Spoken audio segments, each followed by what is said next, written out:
Hello दोस्तों, study story 24 में आपका स्वागत है। आज का हमारा टॉपिक है राष्ट्रीय ध्वज, राष्ट्रीय तिरंगा, राष्ट्रीय गान। गान यानी हर आदमी को पता होना चाहिए हमारा राष्ट्रीय गान क्या है, राष्ट्रीय ध्वज का मतलब क्या है। आज इसी टॉपिक पे वीडियो बनाया जा रहा है। चलिए आज स्टार्ट करते हैं। हमारा सवाल है राष्ट्रीय ध्वज तिरंगा कब और किसने बनाया था और इसका महत्व क्या है।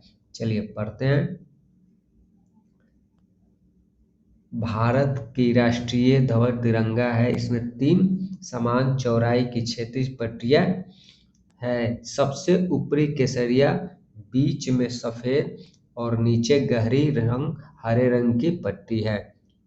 इसमें केसरिया रंग साहस, बलिदान और त्याग की भावनाओं का श्वेत सत्य, शुद्धता और शांति, और हरे रंग विश्वास और समृद्धि का प्रतीक होता है।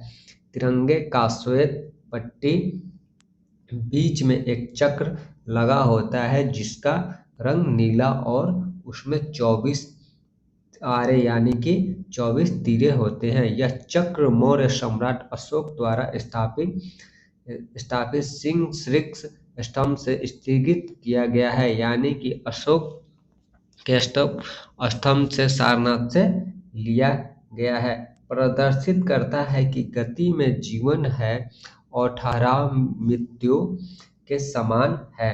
ध्वज की लंबाई और चौड़ाई का अनुपात 3:2 है। राष्ट्रीय ध्वज की प्रारूप संविधान निर्माता सभा द्वारा 22 जुलाई 1947 को अपनाया गया और 14 अगस्त 1947 को प्रस्तुत किया गया। राष्ट्रीय चिन्ह भारत का राष्ट्रीय चिन्ह मौर्य सम्राट अशोक द्वारा सारनाथ में स्थापित सिंह स्तंभ से लिया गया है। भारत सरकार द्वारा यह चिन्ह 26 जनवरी 1950 को अपनाया गया। इस राज्य चिन्ह को मूल स्तंभ में शीर्ष पर 4 सिंह हैं जो एक दूसरे से विपरीत दिशा में घूमकर बैठे हैं, जिसमें 4 सिंह में से केवल 3 सिंह दिखाई पड़ते हैं। इसके नीचे घटे आकार के प्रदम के ऊपर एक चित्रवल्ली में एक हाथी है। शीर्ष के नीचे स्थित पट्टी के माध्यम से उभरी हुई नक्काशी में चक्र है, जिसके दाईं ओर एक सांड और बाईं ओर चौकड़ी भरता हुआ एक घोड़ा है तथा एक सिंह की उभरी हुई आकृति है जिसके बीच बीच में चक्र बने हुए हैं। आधार के पदम को खाली छोड़ दिया गया है। यह संपूर्ण सिंह स्तंभ एक ही पत्थर को काटकर बनाया गया है। पलक के नीचे मुंडकोपनिषद से उद्धृत शुद्ध सत्यमेव जयते लिखा गया है, जिसकी लिपि देवनागरी में है। इसका अर्थ यह है कि सत्य की ही विजय होती है, हमेशा ही सत्य की विजय होती है। चलिए नेक्स्ट पढ़ते हैं। हमारा राष्ट्रीय गीत क्या है। भारत की राष्ट्रीय गीत बंकिम चंद्र चटर्जी द्वारा लिखित वंदे मातरम है। इसे बंकिम चटर्जी द्वारा लिखित आनंदमठ से लिया गया है। यह गीत स्वतंत्र संग्राम के दौरान लोगों की प्रेरणा का स्रोत माना जाता था। संविधान परिषद में 24 जनवरी 1950 को इस राष्ट्रीय गीत को राष्ट्रीय गान का गौरव प्रदान किया गया। कहा जाता है कि गुरुदेव रविंद्रनाथ ठाकुर ने इसकी धुन तैयार कर गया था और महर्षि अरविंद ने इस गीत की व्याख्या कर इसे गहरा अर्थ प्रदान किया था, जिससे भारत को नव राष्ट्र की प्रेरणा प्राप्त हुई। इस गीत की रचना सितंबर-अक्टूबर 1974 में हुई थी। वास्तव में संपूर्ण गीत में 5 पद है, परंतु इसका प्रथम पद ही राष्ट्रीय गीत के रूप में स्वीकार किया गया है। भारत की राष्ट्रीय कांग्रेस के 1896 का अधिवेशन यह पहला राजनीतिक अवसर था जब इसे गाया गया था। गीत के गाने की अवधि 1 मिनट 5 सेकंड है। ये हर एग्जाम में पूछा जाता है। चलिए नेक्स्ट, भारत का राष्ट्रीय गान क्या है? भारत का राष्ट्रीय गान जन गण मन है। गुरुदेव रविंद्रनाथ टैगोर द्वारा मूल रूप से बांग्ला में रचित गाने का संविधान सभा ने इसके हिंदी रूपांतरण को 24 जनवरी 1950 को भारत राष्ट्रीय गान रूप में अंगीकार किया। पूरे राष्ट्रगान में 5 अंतरे हैं और इसके गाने का कुल समय 52 सेकंड निर्धारित है। कुछ विशेष अवसरों पर राष्ट्रगान की धुन को संक्षिप्त रूप में भी बजाया जाता है, जिसके इसकी प्रथम और अंतिम पंक्तियां और गाने का समय 20 सेकंड होता है। यह गीत सर्वप्रथम भारतीय राष्ट्रीय कांग्रेस के कलकत्ता अधिवेशन में 27 दिसंबर 1911 को गाया गया था। मूल रूप में यह गीत 5 पदों का है, किंतु राष्ट्रीय गान के रूप में इसका मात्र प्रथम है, जिसमें 13 पंक्तियां ही मान्य है।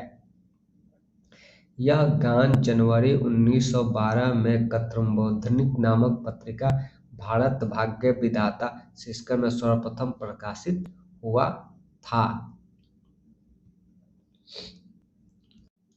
भारत का राष्ट्रीय पक्षी कौन सा है? भारत का राष्ट्रीय पक्षी हमारा मोर है। भारत का राष्ट्रीय पक्षी पी क्रिस्टस प्रजाति का मोर भारत में पाया जाता है। इसके पंख बड़े शानदार होते हैं और जब यह अपने पंखों को फैलाकर हिलाते हैं तो बड़ा ही भव्य दिखाई देते हैं। भारत में यह जंगलों में, पानी में आसपास स्थानों पर पाए जाते हैं। वैसे गांवों में इन्हें पाला भी कहा जाता है। एक जमाने में मांस के लिए इनका शिकार भी किया जाता था, लेकिन आजकल भारत में मोरों के शिकार पर पाबंदी लगाई हुई है। मोर जितने खूबसूरत दिखाई देते उतनी ही आवाज़ उतनी सुंदर नहीं होती और बड़ी बड़े कर्कश लगती हैं। चलिए नेक्स्ट, भारत का राष्ट्रीय पशु क्या है? तो भारत का राष्ट्रीय पशु बाघ माना जाता है। पैंथर, टाइगर, लियंस है। बाघ भारत में पाई जाने वाली प्रजाति को रॉयल बंगाल के नाम से भी जाना जाता है। भारत के ऊपर पश्चिमी क्षेत्र को छोड़कर से संपूर्ण देश में बाघ की यह प्रजाति पाई जाती है। 1933 में हुई गणना के अनुसार देश में बाघों की संख्या 3750 थी। देश में बाघ परियोजना के अंतर्गत अब तक 27 अभयारण्य स्थापित किए गए हैं, जिसका क्षेत्रफल 37,761 वर्ग किलोमीटर है। चलिए नेक्स्ट, भारत का राष्ट्रीय पशु क्या है? तो भारत का राष्ट्रीय पशु बाघ, पैंथर, टाइगर है, जो हमने अभी पढ़ा। चलिए नेक्स्ट,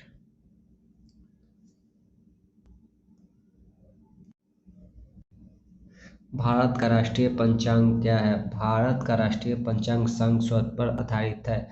ग्रीनियस कैलेंडर का भी आधार संस्कृत ही है। 78 ईस्वी में प्रारंभ हुए संस्कृत का पहला महीना चैत का कहा जाता है। इस कैलेंडर का वर्ष सामान्यतः 365 दिनों का होता है। भारतीय संविधान ने इसे 22 मार्च 1957 को राष्ट्रीय पंचांग के रूप में ग्रहण किया। ग्रेगोरियन कैलेंडर और राष्ट्रीय पंचांग की तिथियों में स्थायी रूप से समानता है। चैत्र का पहला दिन 22 मार्च को पड़ता है, जबकि अधिक वर्ष में 21 मार्च को प्रमुख रूप से राष्ट्रीय पंचांग जिन सरकारी उद्देश्यों के लिए अपनाया गया है वो है भारत का राज्यपत्र, आकाशवाणी का समाचार प्रसारण, भारत सरकार द्वारा जारी किए गए कैलेंडर, भारत सरकार द्वारा जारी सार्वजनिक विज्ञप्तियों के आदि। राष्ट्रीय पंचांग के मास चैत, बैसाख, जेठ, आषाढ़, सावन, भाद्रपद, अश्विनी, कार्तिक, माघ, शीर्ष, पौष, माघ और फागुन हैं। भारत का राष्ट्रीय फल क्या है? भारत का राष्ट्रीय फल आम को कहा जाता है। आम गुद्देदार रसीला फल है। यह एक यह पक जाने पर खाया जाता है। वैसे कच्चे आमों का अचार और अन्य खाद्य पदार्थ भी बनाए जाते हैं। यह उष्णकटिबंधीय देशों में सबसे अधिक होने वाला महत्वपूर्ण फल है। विटामिन ए, सी और डी भरपूर मात्रा में पाया जाता है। भारत का विभिन्न विभिन्न आकार, प्रकार और रंगों का आमों की 100 से अधिक किस्मों में पाई जाती है। भारत में आम की खेती न जाने कितने पुराने जमाने से होती आ रही है। संस्कृति कवि कालिदास ने आम की महिमा लिखी है। कहा जाता है कि सिकंदर और चीनी ह्वेनसांग ने भी इसका स्वाद चखा था। अकबर ने दरभंगा में जिस स्थान पर आम के 1 लाख वृक्ष लगाए थे उसे लखी बाग के नाम से भी जाना जाता है। चलिए नेक्स्ट, राष्ट्रीय वृक्ष क्या है? राष्ट्रीय वृक्ष हमारा वट वृक्ष या बदरगा के पेड़ से विकिस बेगलोनिस एक विशाल वृक्ष है जिसकी शाखाएं एक नए नए पेड़ की तरफ काफी बड़े इलाके में फैली रहती है। इन जड़ों से फिर नए स्तंभ और शाखाएं बन जाती है और यह वृक्ष बढ़ता जाता है। आपने इस विशेष गुण के कारण इस वृक्ष को शाश्वतता की प्रतीक माना जाता है। भारत की पौराणिक कथाओं में आख्यानों में वट वृक्ष के नाम का बड़ा उल्लेख मिलता है। आज भी बरगद को पेड़ ग्रामीण जीवन का केंद्र बिंदु होता है और इस ये नीचे गांव की चौपाल लगती है।